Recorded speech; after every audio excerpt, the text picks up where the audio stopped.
It just nailed it. Ah! It just hit right there. I saw it swirl. Oh, middle, the spoon. Grab. Oh, awesome. Look at this fish take line. Beautiful jump. Nice jump, Italo. Non-stop action right here at Sunds Lodge, right? There isn't a dull moment. Nice and easy. He's in there. Go, Jeff. Right here from Sunds Lodge, Malcolm Island, British Columbia.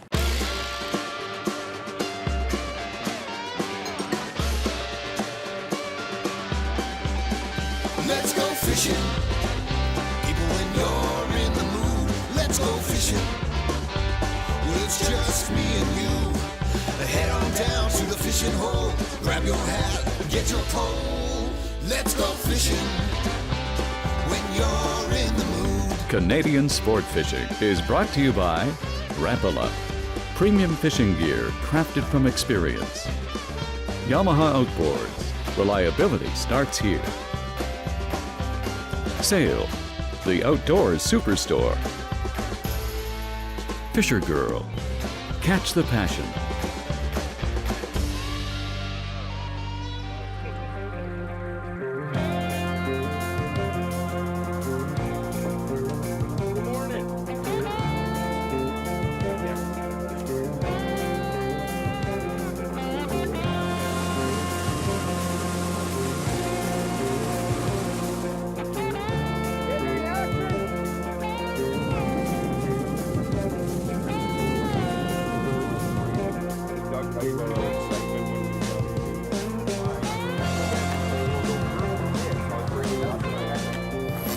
Double header. Woo! You know, No flasher on that one. perfect. I'll get out of your way with this mine one. is If on you top. go over top. Barbara, Yeah. can you go in front of me? Chaos at Sunds Lodge. Chaos. This is awesome. There's nothing is like being on the awesome. Pacific coast. You probably can't see much of the shoreline right now, which is kind of normal when you're on the coast early in the morning. We're here in August, so you get a lot of weather that moves in, but we haven't had any rain. It's been nice, calm conditions, and we both have a double header on, which is nice. Oh, nice. There you go. Okay. What do you do when you have two fish on? You enjoy it, right, Barb? You do. Look at how gorgeous they are. You know, Wow. one thing about This- fishing in the Pacific, look at how healthy these fish are. You can see how bright they are, nice and silver. Yes. Get a little more line in if you could there, Barb. Get it right up to that flasher. Okay. And then I'm going to try to just release this. We're most likely going to release both of these because they're wild coho. All right, I got the hooks out of him here now, so okay, there you go. I pull that hook out. There he goes. Okay, are you okay over there? If you just hold that down in the water there. Oh, right out of the water. You know, this is so exciting. For those of you that haven't come to the West Coast, it's not just the actual fishing, but it's also just the experience of being out here. You know, we've met people from all over the U.S., and the lodge is awesome. The food is awesome. You've got the alpacas that are on the grounds, which you can greet early in the morning. And it's very civilized fishing. You know, the vessels that we're fishing out of are so comfortable. Beautiful jump. Nice jump, Italo. That's one thing that cohos are known for, eh, Jeff? Yeah. Especially when you get some of the bigger ones. Yeah, they do. That They are full jump a lot. full of energy. Yes. Look at that. What a gorgeous fish. The water's so clear, Italo. Beautiful. Yeah, and he's just hooked by the back hook, which is good. I wonder if he's going to jump again. They're so much fun. You know, the nice thing, some of the fish species that you can keep, like the Chinooks or some of the other salmon, or even the cohos, if they're the stocked ones, they're such great eating because the water in the Pacific is cold all year long. So that's another reason for coming out to BC if you enjoy eating fish. Okay, Jeff, you got a little bit of salad on there. You're There you okay? go. Yeah, salad with your salmon. Yeah. There. Just Beautiful. Quick release. It should be fine. Just keep them right in the water here. Yeah, you're doing great. That's the best way to do it. Not even touching There the you go. fish if you're going to release it and letting them go. Perfect. And you know, we've been watching Jeff rig up the different baits that we've been using. You can use spoons out here. You can use, you know, flashers and flies. But he's been mostly using anchovies, not sardines, right? Anchovies. And herring. Yeah. So this is the actual rig. And I've been testing the Rapala gear. This is the North Coast, the mooching reel. And this is actually a mooching rod, even though we're using it for trolling. The nice thing about these things, it's a 1-to-1 gear ratio. So when you hook a fish, it's a little bit more challenging to get them on these type of reels. I mean, if you don't know what a mooching reel is, you'd probably think that this is a fly reel. And it's basically the same concept. So it's a very simple reel that holds a lot of line, because sometimes you get some pretty big fish. We heard on the news that a woman landed a fish that was 83 pounds, I think, in salt water. What's the record, Jeff? 88.5. That's a monster. Yeah, that's huge. Just a little bit bigger than the fish we just released, right? But you know, these outfits are a lot of fun. And you've got a couple of choices. One, you can use the drag that's built in, but you can also add drag by using your hand to palm the spool, because these are rim spools. You can see that when I'm turning it, there isn't anything on the outside of the spool. You can actually put your hand towards it. And the rods are long, they're very flexible, ideal for the downrigging that we're doing, or mooching if you're gonna mooch. Xmark, you find fish catch of the day. Hello, Robert. Yes. Okay, so I'm looking at your fantastic muskie. You put it up to our You Find Fish app. So I need you to think back to that evening. You got a beautiful muskie there. Anybody you were with, anything that happened with the muskie, how surprised you were, get all gunned up. Go, Rob. Okay, yeah, I caught that muskie probably near the end of July with a buddy. We were just fishing off the dock, and all of a sudden smashed this muskie and posted on the You Find Fish app, which I seem to love because that lake is posted, and many other lakes I've tried this year found on that app. And yeah, it was great. My buddy Justin Dean helped net the fish and had a nice, healthy live release with it.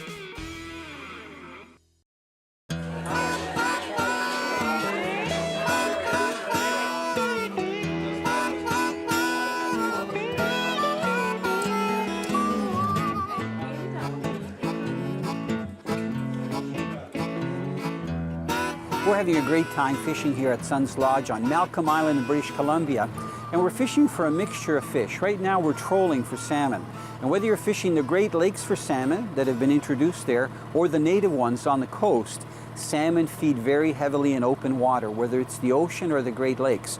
And one of the best ways to catch them is to use lures that match the food they're feeding on. For example, the spoons that I'm holding up would represent some of the larger bait fish in salt water. It would probably be herring. In freshwater, like the Great Lakes, it would probably be smelt or alewife. So the two spoons that I'm holding up are not casting spoons, like you would cast for pike and walleye in freshwater lakes, but they're fluttering spoons. So if I turn this one on its side, you can see that it's extremely thin. So you wouldn't cast it very far, but you want a thin spoon, like the two of these, because they would track well when you're trolling at a certain depth. And here in BC right now, we're using downriggers. There are different ways to fish. You can mooch, and you can use cut plugs and troll with weights. But because we're fishing deeper water, anywhere from about 45 to about 70, 80 feet deep, and sometimes in water that's pretty deep as 100 feet, and some of the current breaks and structure breaks, we're using downriggers. So these spoons work really well. Now, as an alternative, a lot of times when you're trying to track fish from a distance, it's very common to use a flasher, and this is one that's custom made here in BC. The flashers attract the fish because a salmon will see a flash and it'll think that it's another salmon that's actually feeding. Or it might think it's a school of bait fish that's flashing. So when they come over, they're attracted to the flasher, and then on a leader, anywhere from a few feet to maybe 10, 15 feet, depending on what the conditions are, there's another bait. This particular one is called a hoochie, but in the Great Lakes and also here in BC, some fishermen will troll with flies that are designed for trolling. So these flies are not designed for fly fishing and casting with a fly rod. You actually troll them behind a flasher.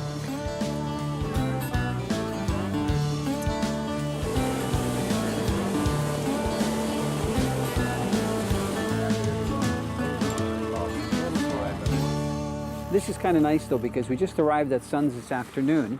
You know, we overnighted in Vancouver. Last night we came from Toronto. We thought we'd fish a few hours with all the other guests, and we heard of some nice salmon being caught. Oh, he's beautiful. You get him over Perfect. to me. I'll just try to release him in the water here. Jeff, you're such a professional. You go ahead, I'll get out of your way. Thank you. Isn't he beautiful? Oh, Yes, he's yeah. great. Beautiful. Barb, he's got Look the at the potential of being a purples. tai, honey, a big Absolutely. fish. Yeah. Oh, he doesn't like that. Yeah, he's Got lots of energy. Yeah. Nice, healthy little Chinook. He's got a nice plump belly. It's nice just to leave those guys in the water and just let them return. Good release, Barb. Well There done. you Did you see go. him take off like a Yes, bullet? he did. Perfect. Now you're saying, Jeff, that the size limit is 24, 20. It's very confusing because you got so many different fish species, and you're talking to me centimeters and 55. So like I really appreciate, you know, British units. is it 24 inches? It's 24 and a third, but we usually We say didn't 24. measure it. How did you know that was too small? Seen a couple. A couple. This is good. Fisher girl! Catch the passion! So when it comes to using artificial lures for smallmouth bass, a tube jig is actually the best to use because the jig actually goes inside the lure. Like so. Perfect. Now, once you have the tube jig rigged perfectly, just like this, it's very important that when you cast it out, that you let it sink right to the bottom. Now, even though it doesn't have any kind of swimming action, it almost looks like a squid, just with the split tube at the back. When this is pulled along the bottom, it looks like a crayfish, or in some of the Great Lakes, like a goby going across the bottom, and a smallmouth bass can't resist it. So I can't stress enough, you don't reel it fast, you don't jig it up and down, you literally drag it along the bottom, and before you know it, you'll feel the fish on, and if you don't set the hook right away, the fish will try to swallow this thing. That's how good it works. Closed captioning is brought to you by Naden Boats, Canada's finest aluminum boats. If you get the chance to fish in British Columbia off the west coast, or if you're a Great Lakes fisherman, it really helps to have a reel that's designed to hold lots of line capacity and that also has a counter. What I'm holding up here is the Rapala Hydrous reel, and you can see that it's got a full frame metal body, metal gear, so you can use it in saltwater and freshwater, and it has a counter. The counter is very easy to use. Before you release the line, all you do is push the button that's to the side of the counter to zero it, and then release your line. Why is that important? Well, if you're downrigging and you want to know a specific distance from your release to your lure, you can do that with the actual counter that's on it.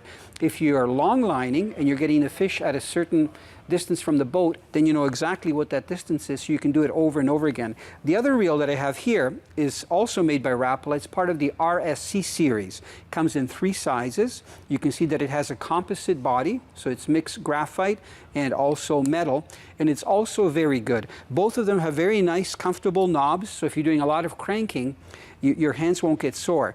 If you're trolling for salmon and trout, you're probably better off using a monofilament line, like the Suffix Elite line or the Siege line. And if you're using clips, line clips and releases, it's best to go a little bit heavier, maybe 20 or 30 pound test.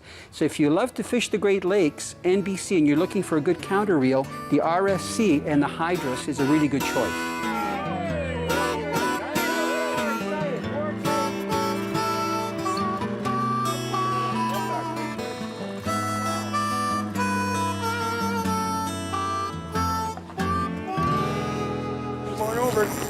Wow. We had a triple header on, and now we've got 2. We lost one.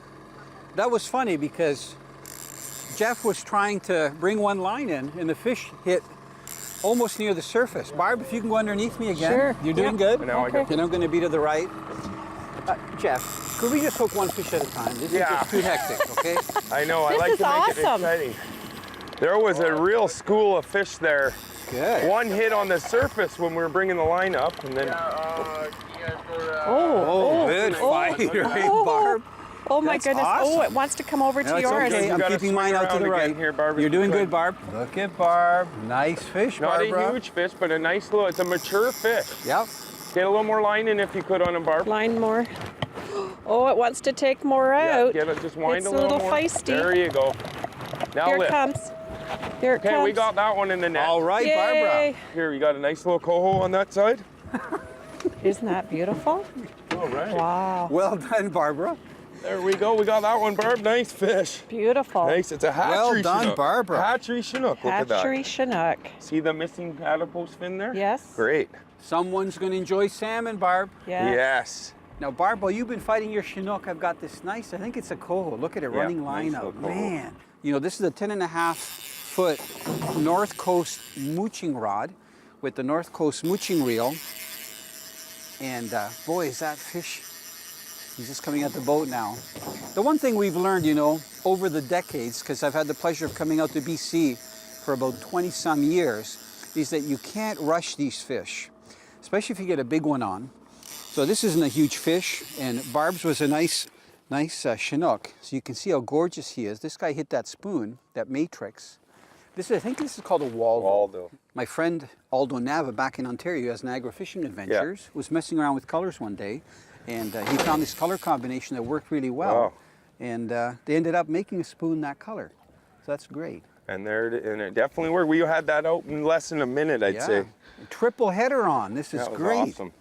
All right, could you slide him over here, Italo? You know what? I think he's pretty well done. He jumped about 3 times out of the water. I've got lots of line for you. You just be careful because we got that treble in case he releases. Yep, I got You know him. what? He's hooked just with one hook, It's so we should pretty be able easy. to release Yeah, it. he's just perfectly hooked there. It's another wild coho, so we want to just get it in the water. Yep, there he Beautiful. Now, if you look at the spoon, you can see what I mean by the colors. It's kind of neat. There's a little bit of pearl in here. It's almost like glow-in-the-dark black, and then a little bit of that yellowy orange, and then that red. You call that a bleeding nose, right? Bloody 'Cause it's nose, a bloody yeah. nose. Yeah. I see that's got red on it Yeah, too. this is, Okay. see, that's what I thought. These have been working very well for us with the anchovy. So when we pulled out your spoons there, Italo, had we rods? put that out less than a minute How and it was did on. you know? We had a triple header on. Did you you just know, have that feeling? Well, I had a feeling about the spoon. That's Yeah. good, good. So that was awesome. We also changed the hooks too, just a little bit heavier hooks. Yeah. And of course here on the West Coast, it's barbless, so we pinched all the barbs back. But you know what I find with the barbs? That you don't really lose a lot of fish. If you're gonna lose the fish, you're gonna lose it. Yeah. I think barbed or barbless, you know? But with the barbs, it's so much easier to release them like you did Yes. that coho right beside Absolutely. the boat. So I'm actually glad they instigated the barbless hooks. Yes, I think it's me great. too.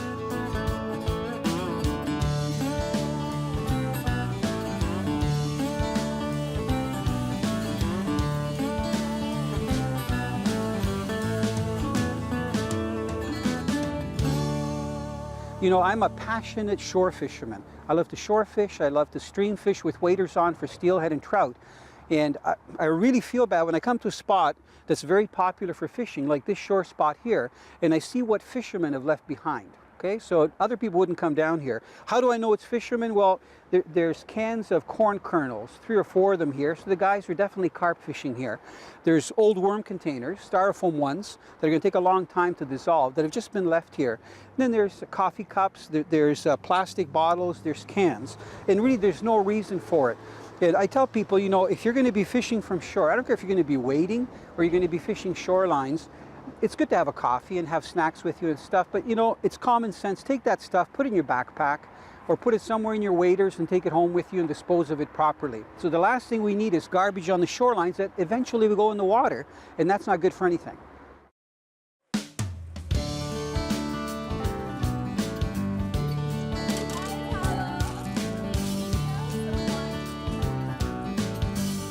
We're gonna go over and find them? Hi, I'm Dave Sund, owner of Sunds Lodge, and we have a special, unique situation here at Sunds. We're fishing the inside passage, and we catch all 5 species of salmon in calm, protected waters, which makes it kind of unique. And this is our 29th year, so we have really worked on keeping people happy and customer service and making the lodge a place where people come as strangers and leave as friends.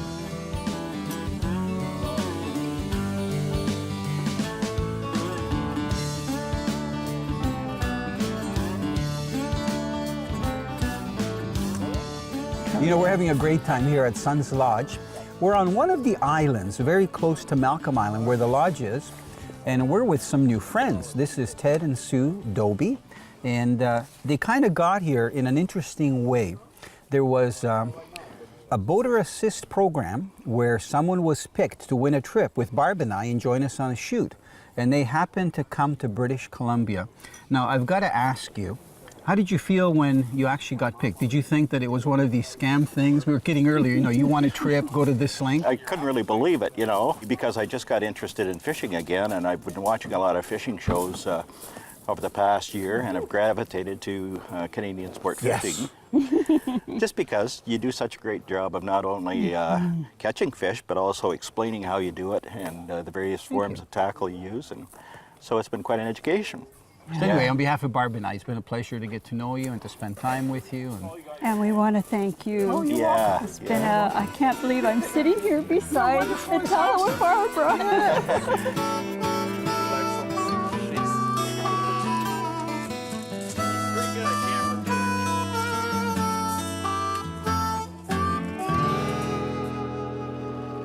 Nice fish. I love the size of that tail. You know, we're fishing here out of Sunds Lodge. We're almost across from the tip of Vancouver Island. We flew from Vancouver to Port Hardy and then took a taxi from Port Hardy to Port McNeill, which we're actually very close to right now. And then they pick you up by these boats and take you over to the lodge. It's about a 15-minute run. And it's nice because you don't have to travel far. I've fished different places on the West Coast, and sometimes you gotta, to get to the fish, you gotta go pretty far. But here, yeah, you get come the, in here if yeah, you can yeah, I'm gonna slowly back him off. Line. He may lunge again on you. That's okay. Oh, right on. That's a cool was a lunge. porpoise. That was he nice, just porpoise. That's Beautiful. awesome. I love it when they do that. Gorgeous. Well, I'm trying to stay relaxed. Yeah, you know. you're doing a great I'm job. enjoying every moment of this. This is what it's about. This is awesome. Non-stop action right here at Sunds Lodge, right? There isn't a dull moment. No. There's always something going on. Yeah. Hey, try to get his head to me here. Another chrome, another bronzy one. Get a little more line in if you could there. I'm trying. Yep, he's still lunging. Nice and easy. Oh, there we go. Nice and easy. He's in there. That's go, nice Jeff. Good Nice job. Good job, Good Italo. job. Nice Good work. one, Barbara. Yay, we got it. Yeah. Hey. All This right. is where we appreciate how big this fish is. That's a nice Chinook. Nice bronzy color to him, eh? Beautiful fish. Good one. Excellent. That's a nice fish. You know, nice Chinooks like that, you got to put a glove on. Absolutely. Just, you got to finesse, you know? You Finesse. betcha. Okay, I'm going to put this back in the rod holder. Okay. You know, this is nice because things aren't that hectic. Yeah. You waited to get the rod out of the rod holder, which is great. We didn't do it too fast. I got to be careful because he's got a couple hooks hanging there, so I'm gonna just get him to calm down. This is going to be a take-home fish. Yeah. So we are going to be keeping him. I just want to show you how gorgeous these fish are. Right here from Sunds Lodge, Malcolm Island, British Columbia. Canadian Sport Fishing is brought to you by Suffix, the world's most hardcore fishing line. Yamaha Outboards, reliability starts here. Sail, the outdoors superstore. Fisher Girl, catch the passion. Oh. I think you got the big one of the day, Italo. It's scary. That means you have to sit in the chair. But when they're on hook, they fight. Beautiful. So put your hands together for the biggest salmon by a few ounces today. 25-pound Chinook. Italo, first time in the chair. Wow. Took 3 years, but he finally became king. Wow. He finally made it. All right. He's been here 3 years, first time in the chair.